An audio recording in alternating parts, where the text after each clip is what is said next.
ओम नमो भगवते वासुदेवाय नमः। जय श्री कृष्ण। राधे राधे। अभी तक हमने मद् भगवद गीता के प्रथम अध्याय के महत्व को जाना एवं प्रथम अध्याय के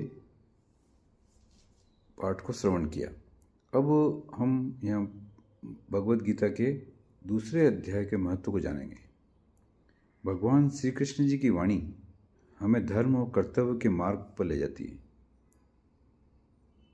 और हम अपने विचारों से और अपने कर्मों के अनुसार इस अध्याय के सुनने के पश्चात एक नई दिशा प्राप्त करते हैं जो हमें सफलता दिलाती है।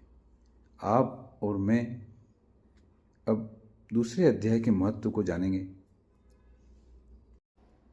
भगवान श्री कृष्ण जी के इन श्री चरणों में अपना मन लगाकर इस महत्व को श्रवण करें और अपने जीवन को सफल बनाएं। भगवान विष्णु जब लक्ष्मी जी को कहते हैं कि अभी तक तुमने प्रथम अध्याय के महत्व को जाना, अब अन्य अध्यायों के महत्व को श्रवण करो। दक्षिण दिशा में वेद वेत्ता ब्राह्मणों के पुरंदरपुर नामक नगर में श्रीमान देव शर्मा नामक एक विद्वान ब्राह्मण रहते थे। वे अतिथियों के पूजक, स्वाध्यायशील, वेद शास्त्रों के विशेषज्ञ, यज्ञों का अनुष्ठान करने वाले और तपस्वियों के सदा ही प्रिय थे। उन्होंने उत्तम द्रव्यों के द्वारा अग्नि में हवन करके दीर्घ काल तक देवताओं को तृप्त किया, किंतु उन धर्मात्मा ब्राह्मण को कभी सदा रहने वाली शांति न मिली। वे परम कल्याण में तत्व का ज्ञान प्राप्त करने की इच्छा से प्रतिदिन प्रचुर सामग्रियों के द्वारा सत्य संकल्प वाले तपस्वियों की सेवा करने लगे।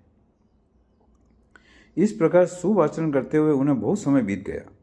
तदनंतर एक दिन पृथ्वी पर उनके समक्ष एक त्यागी महात्मा प्रकट हुए। वे पूर्ण अनुभवी, आकांक्षा रहित, नासिका के अग्रभाग पर दृष्टि रखने वाले तथा शांत चित्त थे।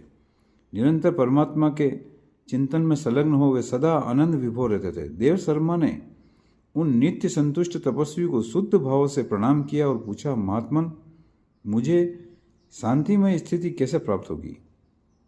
तब उन आत्मज्ञानी संत ने देव शर्मा को सोपुर नाम के निवासी मित्रवान का, जो बकरियों का चरवाहा था, परिचय दिया और कहा वही तुम्हें उपदेश देगा।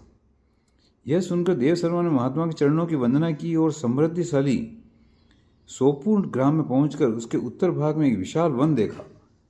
उसी वन में नदी के किनारे एक शिला पर मित्रवान बैठा था। उसके नेत्र आनंदातिरेक से निश्चल हो रहे थे। वह अपलक दृष्टि से देख रहा था। वह स्थान आपस का स्वाभाविक और वेर छोड़कर एकत्रित हुए परस्पर विरोधी जंतुओं से घिरा हुआ था। वहाँ उद्यान में मंद मंद वायु चल रही थी। मृगों के झुंड शांत भाव से बैठे थे और मित्रवान दया से भरी हुई आनंदमयी मनोहरणी दृष्टि से पृथ्वी पर मानो अमृत छिड़क रहा था। इस रूप में उसे देखकर देव शर्मा का मन प्रसन्न हो गया।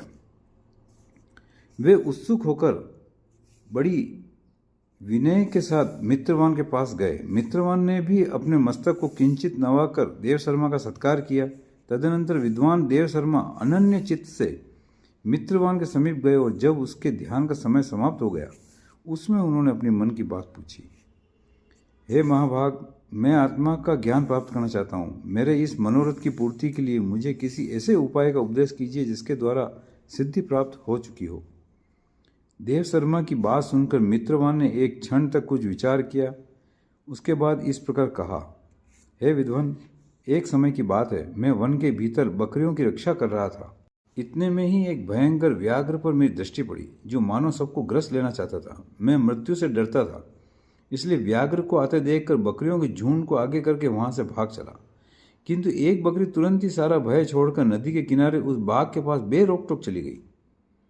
फिर तो व्याघ्र भी द्वेष छोड़कर चुपचाप खड़ा हो गया। उसे इस अवस्था में देखकर बकरी बोली, व्याघ्र, तुम्हें तो अभीष्ट भोजन प्राप्त हुआ है। मेरे शरीर से मांस निकाल कर प्रेम पूर्वक खाओ ना। तुम इतनी देर से खड़े क्यों हो? तुम्हारे मन में मुझे खाने का विचार क्यों नहीं आ रहा है? व्याघ्र बोला, बकरी, इस स्थान पर आते ही मेरे मन से द्वेष का भाव निकल गया है। भूख प्यास भी मिट गई है, इसलिए पास आने पर भी मैं तुझे खाना नहीं चाहता। व्याघ्र के यूं कहने पर बकरी बोली, न जाने मैं कैसे निर्भय हो गई हूँ। इसमें क्या कारण हो सकता है? यदि तुम जानते हो तो बताओ। यह सुनकर व्याघ्र ने कहा, मैं भी नहीं जानता।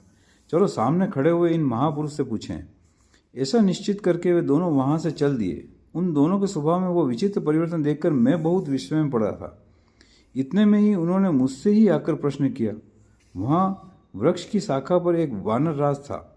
उन दोनों के साथ मैंने भी वानर राज से पूछा। विप्रवर, मेरे पूछने पर वानर राज ने आदरपूर्वक कहा, अजापाल सुनो, इस विषय में मैं तुम्हें प्राचीन वृत्तांत सुनाता हूँ।